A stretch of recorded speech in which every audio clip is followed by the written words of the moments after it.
Hello, everyone, and welcome back to the Kapil Gupta Career Pod Show, the place where your future gets intentional direction. And I'm your host, Kapil Gupta. And today, we need to have a real talk. Imagine this, it's 2 a.m., you're sitting in your hostel room, or maybe at your study table at home. Your laptop screen is glowing, showing a blank assignment that's due in 6 hours. Your WhatsApp is buzzing with friends asking, Bro, did you finish the assignment? Your Instagram feed is full of classmates posting study motivation pictures that make you feel like you're the only one struggling.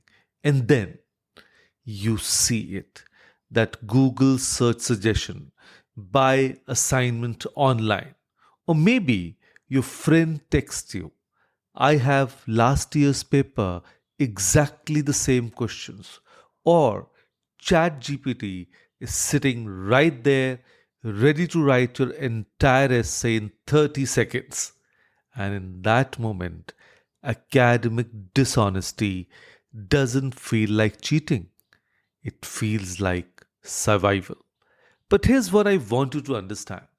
And this comes from someone who has seen thousands of students make this choice and live with the consequences. When you cheat on an exam, plagiarize a paper, or buy someone else's work, you're not just bending the rules, you're not just being smart or working the system. You are gambling with the most precious thing you own, your reputation. And unlike a failed exam, a damaged reputation doesn't come with a retest opportunity. So, today we are going to talk about why academic dishonesty feels so tempting and what it really costs you, and most importantly, how to build a life where you never need to make that choice again. Because here's the truth, the students who make it to top universities abroad, who get the best jobs, who build careers they are proud of, they're not the ones who found the smartest shortcuts. They are the ones who learned to do the work even when it was hard. So let's dive in.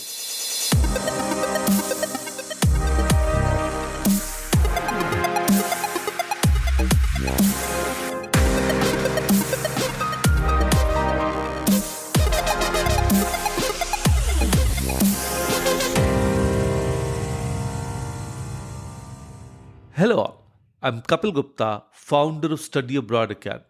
I'm on a mission to coach and mentor 100,000 high school students and help them realize their dream of studying in the best universities of the world and build happy careers for themselves. So, alright, let's start with the basics. When most people think of academic dishonesty, they picture the classic scene, someone looking at their friend's paper during an exam, or copying homework in the corridor before class. But academic dishonesty in 2025, it's way more complicated than that. So let me break it down for you. 1. Copying from someone else's paper during an exam. 2. Letting someone copy from your paper. Yes, you're also cheating. Third, using cheat sheets or phones during tests. 4. Plagiarizing, copying text from websites, books, or other students' work without giving credit. The next, buying assignments online from those academic help websites. And last, submitting the same assignment for multiple courses without permission. And now, here's where it gets tricky, and especially for study abroad aspirants. Using AI tools like ChatGPT to write your essays. Look, I know these tools are everywhere, but most universities consider this cheating unless specifically allowed. Then paraphrasing without citation. That is, even if you change the words, if you took the idea from somewhere else, you need to give credit. Then group work violations, when you're supposed to work alone but end up discussing answers with friends. And then contract cheating, that is, hiring someone to do your assignments, attend online classes, or even take exams for you. So, now let's talk about the unintentional dishonesty. Poor citation practices, that is, forgetting to cite sources or citing them incorrectly. Then self plagiarism, that is, reusing your own work from previous assignments without permission. And then unauthorized collaboration, that is, working together when you should be working alone. And now there are certain modern tech complications because that is what makes this really complex for your generation. Technology has created new forms of academic dishonesty that previous generations never had to deal with, like sharing photos of exam questions on WhatsApp groups, or using file sharing apps to distribute assignments, or creating study groups that are actually assignment sharing networks, or using translation software for language exams, or even photo editing to fake lab results or data. And here's the kicker: universities abroad are getting really, really good at catching this stuff. They have software that can detect AI generated content. They cross reference assignments across years in students, and they are monitoring online activity more than ever.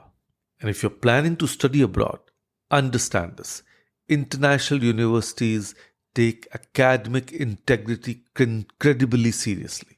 It's not just about following rules, it's about the fundamental values that these institutions are built on. So, when you apply to universities in the US, UK, Canada, or Australia, they're not just looking at your grades, they're evaluating your character. And if there's any trace of academic dishonesty in your record, it doesn't just hurt your application, it can completely destroy it. And I've seen students with perfect grades get rejected from top universities because of one instance of plagiarism in class 12th. And I've seen scholarship offers withdrawn because background checks revealed academic misconduct. Now, the question isn't whether you can get away with it. The question is the temporary relief worth the permanent consequences? So now let's talk about what happens when you get caught. And notice I said when, not if. Because in today's world, the chances of getting caught are higher than ever. So let's start with what happens right away. 1. 0 marks on the assignment or exam. Sometimes this means failing the entire course. 2. Academic probation. That is, you are on thin ice, one more mistake, and you are out. 3rd, suspension. Could be for a semester or could be for a year. 4th, expulsion. Complete removal from the institution. And 5, notation on transcript. That is a permanent mark that follows you everywhere. But here's what most students don't realize: these immediate consequences are just the beginning. If you're caught cheating in India, here's how it affects your international applications. 1. Transcript issues. Most international universities require official transcripts. If yours is a mark for academic dishonesty, your application is essentially dead on arrival. The number 2, recommendation letters. Teachers and professors who discover your dishonesty will never write you positive recommendations. And trust me, they talk to each other. 3rd, visa problems. Some countries' student visa applications are specifically about academic misconduct. So, lying on a visa application is a criminal offense. And this is where it gets really, really serious. 1. Background checks.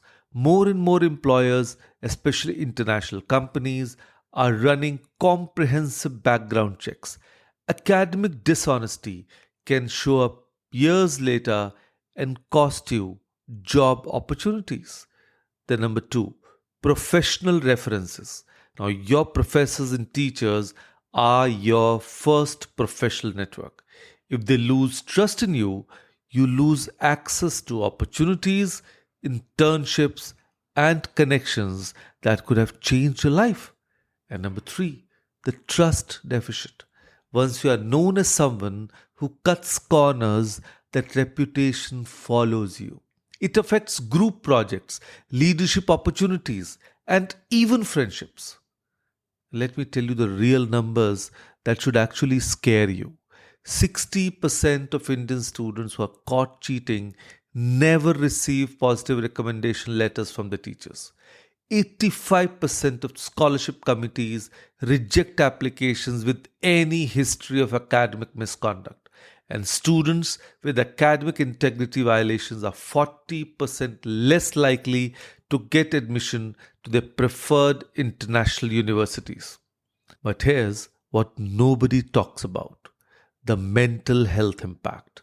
Because the imposter syndrome, when you cheat your way through, you never develop confidence in your actual abilities. You constantly worry about being found out. Then anxiety, the fear of getting caught, creates chronic stress that affects your performance in everything else. And then, of course, loss of self respect. Deep down, you know you didn't earn your achievements. Now, this eats away at your self worth over time. And let me tell you about Priya. Of course, I've changed the name. Brilliant student from Delhi, scored 95% in class 12th, got caught plagiarizing her college application essay. Now, the university not only rejected her application but also shared this information with other universities she had applied to. She lost admission offers worth rupees 50 lakhs in scholarships. And 2 years later, she's still trying to rebuild her reputation. She eventually got admission to a good university, but not the ones she dreamt of.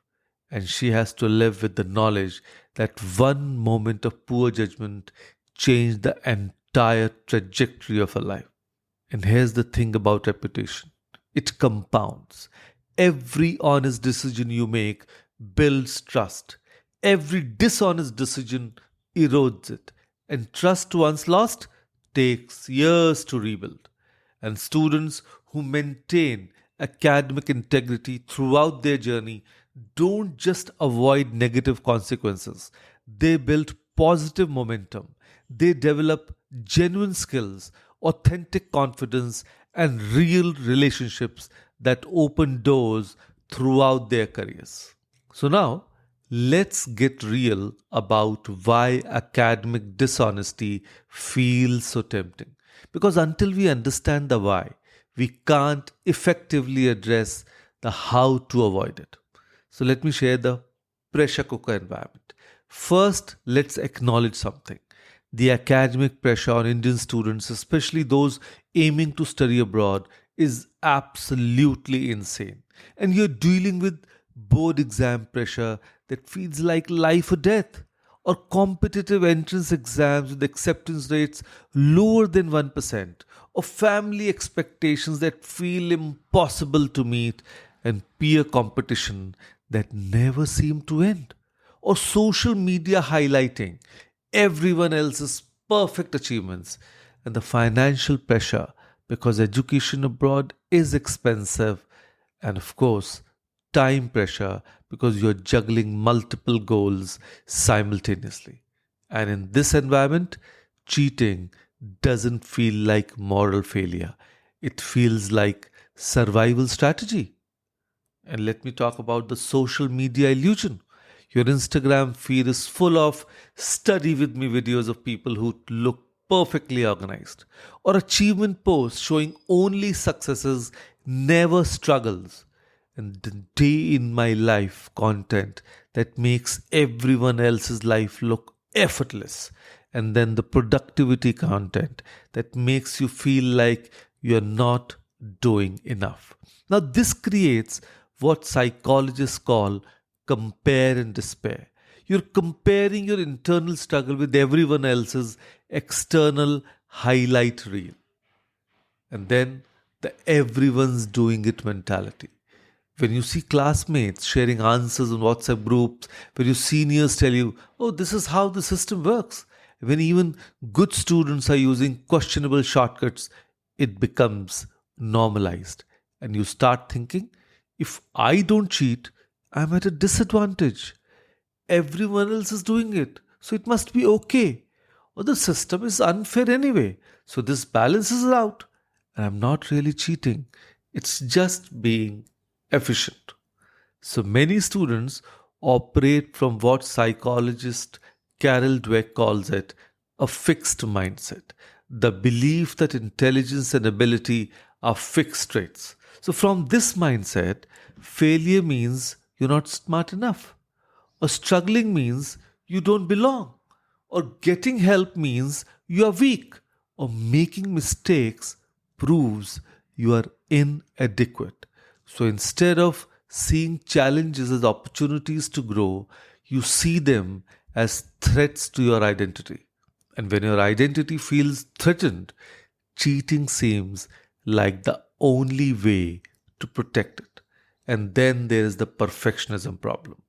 Indian academic culture often promotes perfectionism, the belief that anything less than perfect is a failure. Now, this creates all or nothing thinking. If I can't do it perfectly, I might as well not try. Or paralysis, that is, fear of imperfection, prevents you from even starting. Then, shortcut seeking. If I can't achieve perfection through effort, maybe I can fake it. Or the burnout. Then, trying to be perfect in everything leads to exhaustion. And have you heard about the time management crisis? Most students who cheat aren't lazy, they are overwhelmed. Poor time management creates last minute panic that clouds judgment. Impossible deadlines that seem to require shortcuts, or the constant stress that makes dishonest solutions seem reasonable, or the sleep deprivation that affects decision making. And let me share the skill gap. Sometimes students cheat because they genuinely don't know how to do the work honestly. They lack research skills to find legitimate sources, or writing skills to express ideas clearly. They even lack study skills to learn efficiently, or the communication skills to ask for help appropriately. So, let me share certain practical mindset shifts. One, reframe failure as data.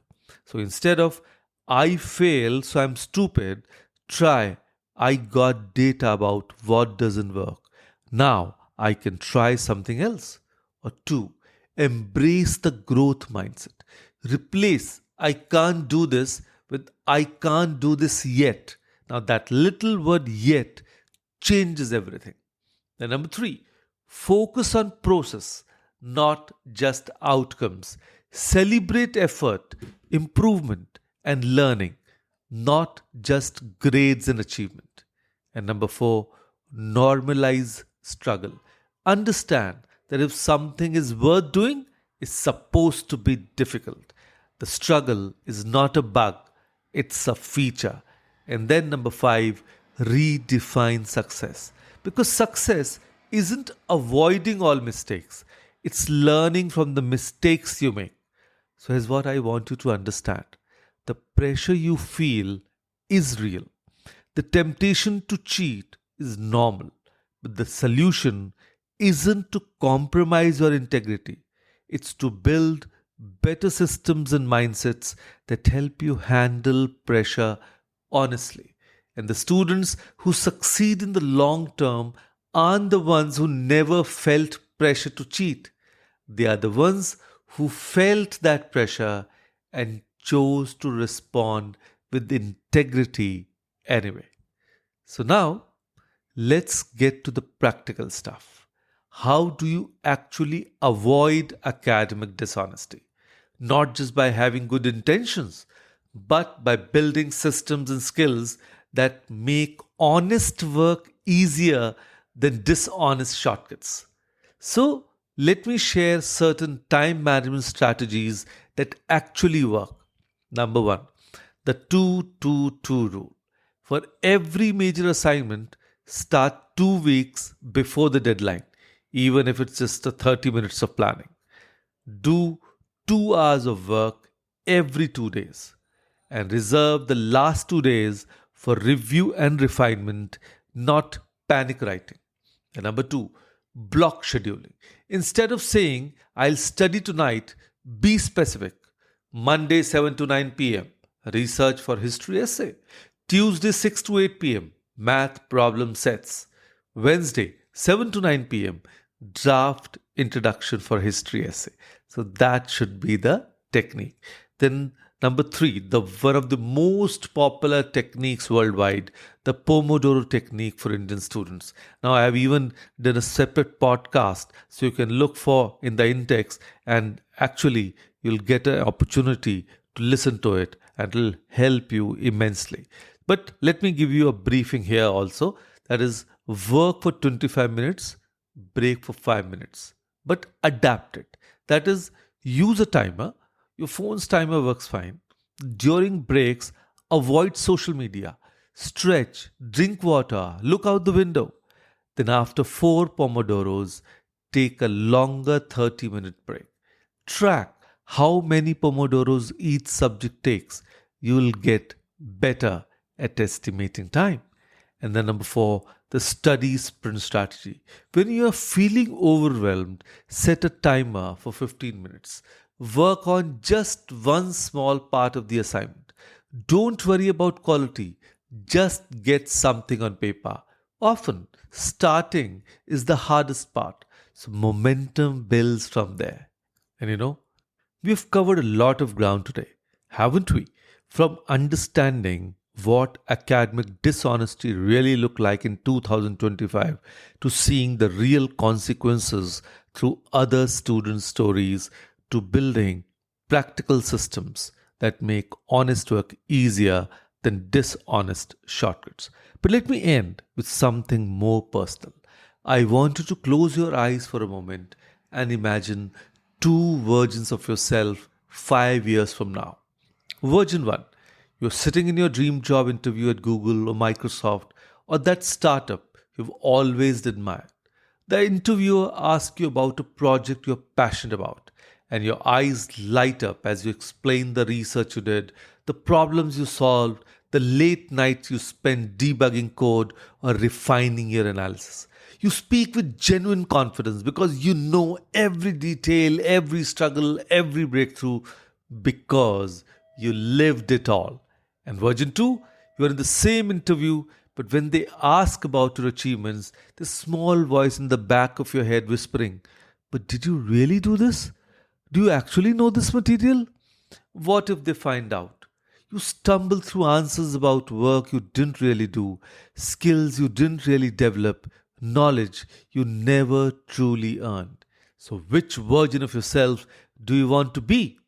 Now, in a hyper connected world, your reputation travels faster than ever. But here's what I've learned about working with thousands of students. Your reputation isn't built by your successes alone, it's built by how you handle your struggles. The students who make it to Stanford, MIT, Oxford, Cambridge, they're not the ones who never struggled. They are the ones who struggled honestly, learned genuinely, and grew authentically.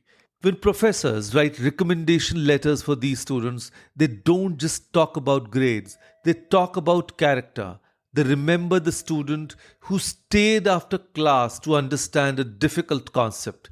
They remember the one who submitted an imperfect assignment that showed genuine effort rather than a perfect one that felt copied. They remember the one who said, "I don't understand this. Can you help me?" rather than pretending to know something they didn't. Every time you choose to struggle through a difficult assignment rather than copy someone else's work, you're not just maintaining your integrity, you're building actual capabilities. So the problem solving skills you develop when you're stuck and have to figure it out yourself. The research skill you build when you have to find information about multiple sources.